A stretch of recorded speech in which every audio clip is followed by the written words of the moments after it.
Audio चलिए।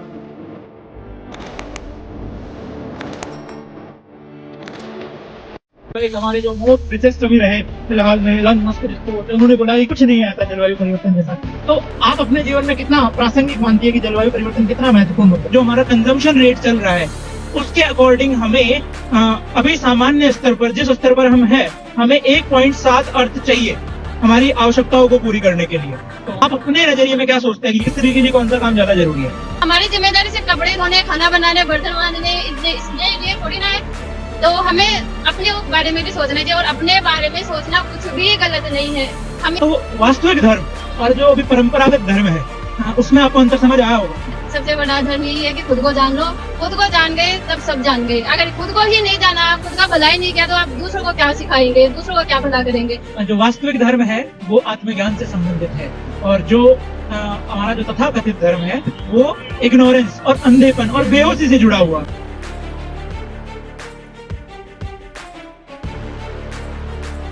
नमस्कार दोस्तों, अभी हमारे साथ है पिंकी जी जो आचार्य जी को पिछले 8 महीनों से सुन रहे हैं। तो इनके जीवन में जो कुछ परिवर्तन आए और जो महत्वपूर्ण मुद्दे हैं उन पर इनसे बात करेंगे। तो नमस्कार। नमस्कार जी। आप आचार्य जी को लगभग 8 महीने आपने बताया। गीता सत्रों से मैं 8 महीने से जुड़ी हुई और यूट्यूब पे मैं 1-1.5 साल हो गए मेरे को। तो पहली बार आप आचार्य जी से जैसे कैसे जुड़े? मेरे को ये जानना था कि जीवन में जो भी ये प्रॉब्लम्स आती है क्यों आती है, और जब मैं उनका वीडियो देखती थी तो उसमें ये होता था कि इस टॉपिक को ज़्यादा जानने के लिए ये बुक पढ़ो। तो मेरे को ये बुक देखनी थी कि आखिर इन बुक में ऐसा क्या है जो हमारा सॉल्यूशन कर सकती है। तो फिर मैंने ऐप डाउनलोड की, वहाँ से ई बुक खरीदी, फिर उनको पढ़ा और फिर मैं कनेक्ट हो गई। ठीक है, मतलब यूट्यूब के थ्रू आप कम्युनिटी पे पहुंचे बुक्स वगैरह की क्यूरियोसिटी के थ्रू। तो मैं एक जो महत्वपूर्ण मुद्दा है जलवायु परिवर्तन, बाकी हम और भी चीज़ों के बारे में बात करेंगे। आचार्य जी बहुत बात करते हैं तो हम उनको सुनते हैं, तो हमारी जिम्मेदारी बनती है कि थोड़ा हमें भी उस बारे में पता हो। तो उस बारे में आपसे कुछ पूछना चाहता हूँ कि जलवायु परिवर्तन कई बार ऐसा होता है कि कुछ बिजनेसमैन होते हैं, जैसे कि आप एक हमारे जो मोस्ट रिचेस्ट अभी रहे फिलहाल में एलन मस्क जिसको बोलते हैं, उन्होंने बोला कि कुछ नहीं है ऐसा जलवायु परिवर्तन जैसा। तो आप अपने जीवन में कितना प्रासंगिक मानती है कि जलवायु परिवर्तन कितना महत्वपूर्ण मुद्दा है? बहुत महत्वपूर्ण है। अभी आप देखे हो वायनाड में कितना भयंकर हुआ है। मैंने इस बारे में घर पे भी बात की तो उन्होंने कहा कि हाँ ये मनुष्य की गलती है।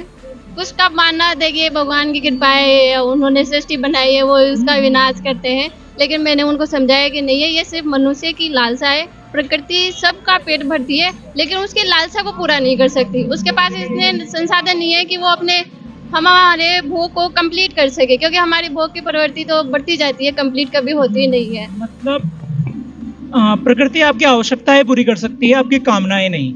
और जो जलवायु परिवर्तन है उसका जो बिल्कुल आप अंत तक देखेंगे तो महत्वपूर्ण जो सबसे बड़ा जो कारण है वो हमारी कामनाएं है उसके अलावा। और इन्होंने बोला कि प्रकृति के पास पर्याप्त संसाधन नहीं है। उस पर एक डाटा आपके साथ शेयर करना चाहूँगा। एक चीज़ होती है अर्थ ओवरशूट डे, वो अभी वर्तमान में 1 अगस्त है। मतलब कि हम जो संसाधन मिल रहे हैं उनको हम 1 अगस्त तक ही समाप्त कर देते हैं। और इसका सीधा सीधा मतलब ये है कि जो हमारा कंजम्पशन रेट चल रहा है उसके अकॉर्डिंग हमें अभी सामान्य स्तर पर जिस स्तर पर हम हैं हमें 1.7 अर्थ चाहिए हमारी आवश्यकताओं को पूरी करने के लिए। तो और आप आचार्य जी को क्लाइमेट चेंज के बारे में आचार्य जी से सुना होगा आपने, तो और आपको क्या क्या जानने के बारे में बताओ? क्लाइमेट चेंज का मुख्य कारण जो भी इंडस्ट्रीज है, इतनी जो बीफ, जब मैं बताती हूँ कि हम गाय को पूछते हैं लेकिन गाय की ये स्थिति है कि वो पॉलीथीन खा रही है, उसका लोग मांस खा रहे हैं, सुअर का खा रहे हैं, किसी जानवर को नहीं छोड़ रहे वो खाने के लिए। हम पूरी सृष्टि को खा जाए ना तो भी हमारा पेट नहीं भरे, इतना बड़ा पेट है इंसान का। हमारी कामनाएं जो है वो कभी पूरी होने वाली नहीं है। हमारी आवश्यकताएं पूरी हो सकती है लेकिन हमारा जो सेंटर गलत है, इसीलिए हम पूरी धरती को, मतलब पृथ्वी को खा रहे हैं। जैसे कि आचार्य जी कहते हैं कि कर्म नहीं कर्ता में जो परिवर्तन होगा वो कर्म अपने आप बदल जाएगा।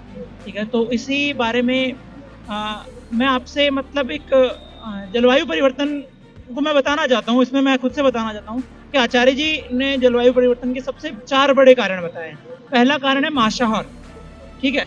दूसरा कारण जो है वो है तथाकथित विकास, जो तथाकथित सो कॉल्ड डेवलपमेंट है हमारा वो। और उसके बाद में जो हमारा तीसरा कारण है वो है जनसंख्या वृद्धि। और तीसरा कारण जनसंख्या वृद्धि, ये बहुत महत्वपूर्ण कारण है, इस बारे में हम बात करेंगे अभी। और जो चौथा कारण है वो है भोग, जो कि अभी आपने बताया। तो बाकी आप अगर आचार्य जी को सुनते हैं तो आपको बिल्कुल पता चल रहा होगा कि ये जो ऊपर वाले 3 कारण हैं, इनमें भी भोग ही है।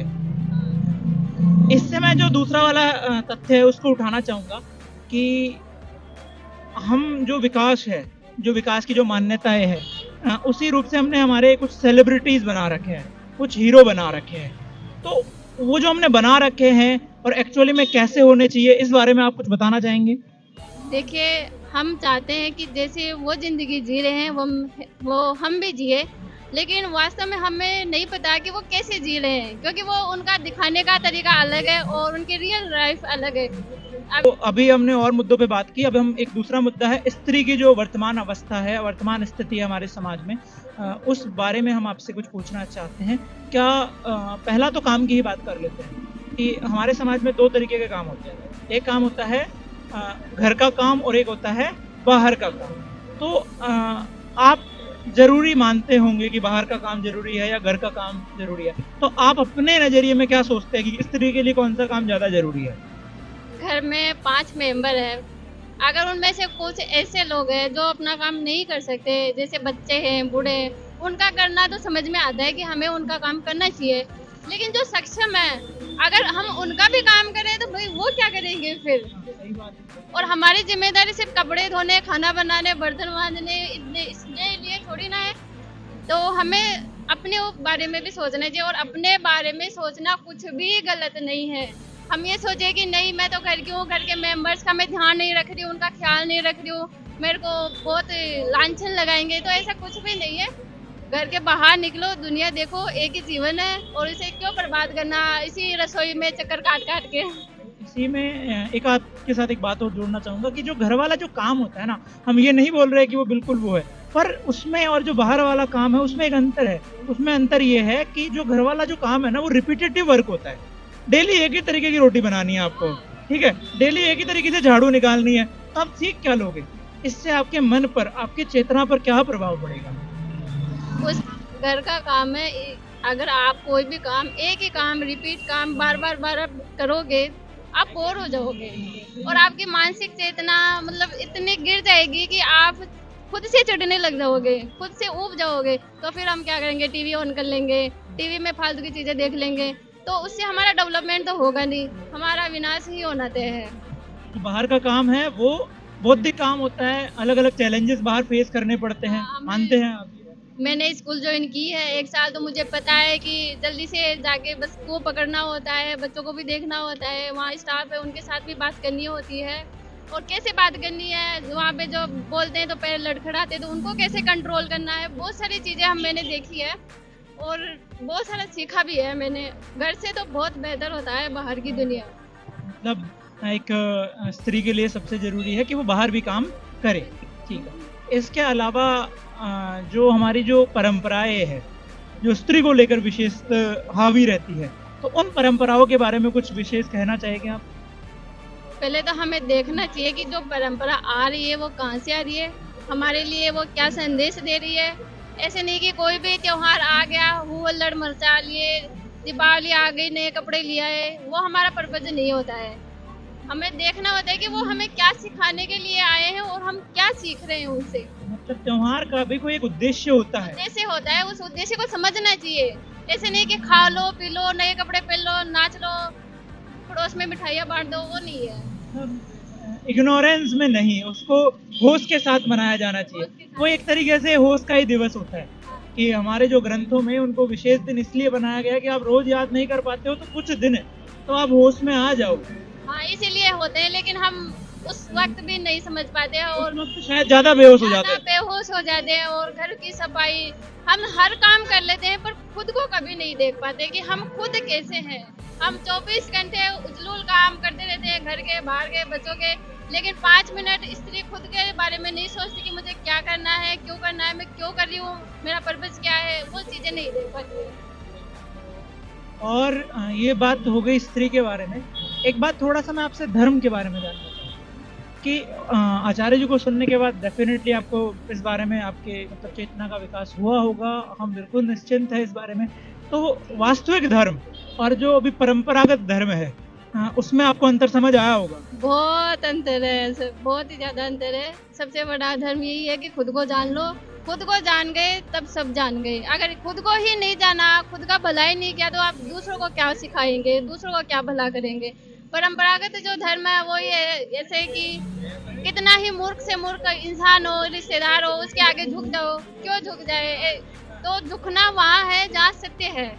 मतलब जहाँ पे आत्मज्ञान मिल रहा है आत्मज्ञान मिल रहा है वहीं झुकना है, बाकी फालतू जगह नहीं झुकना है, चाहे कोई भी हो। तो जो वास्तविक धर्म है वो आत्मज्ञान से संबंधित है और जो हमारा जो तथाकथित धर्म है वो इग्नोरेंस और अंधेपन और बेहोशी से जुड़ा हुआ है। जी, जी, बिल्कुल बेहोशी से जुड़ा है, एकदम बेहोशी से जुड़ा हुआ है। इसी से हम क्या करते हैं जो दूसरा धर्म होता है उस पे मतलब किसी ने ये कर दिया दूसरा भी धर्म तो एक ही होता है, ठीक है? धर्म एक ही होता है, खुद को जानो वही धर्म है और पाप है, खुद के बारे में नहीं जाना वो ही सबसे बड़ा पाप है और उससे बड़ा कोई पाप नहीं है। लेकिन परंपराओं में बता रखा है इसको मत करो, वैसे मत करो, ये पाप है, वो पाप है। हमें डराया जाता है कि अगर ऐसा कर लिया तो तुम्हारे अगले जन्म में ऐसा होगा। तो वो चीज़ें कुछ नहीं है, एक ही जन्म है, इसी में जानना होता है और इसी में सब कुछ करना होता है। मतलब जो आत्मज्ञान से दूर की तरफ लेकर जाए वही पाप है वही बात और जो उसकी तरफ लेकर आए मुक्ति की तरफ जो लेकर आए वही धर्म पुण्य है। है, वही पुण्य है, वही धर्म है। चलो जी, धन्यवाद आपका। आपसे बात करके काफ़ी अच्छा लगा हमें और बाकी हम और लोगों से भी जुड़ेंगे। धन्यवाद।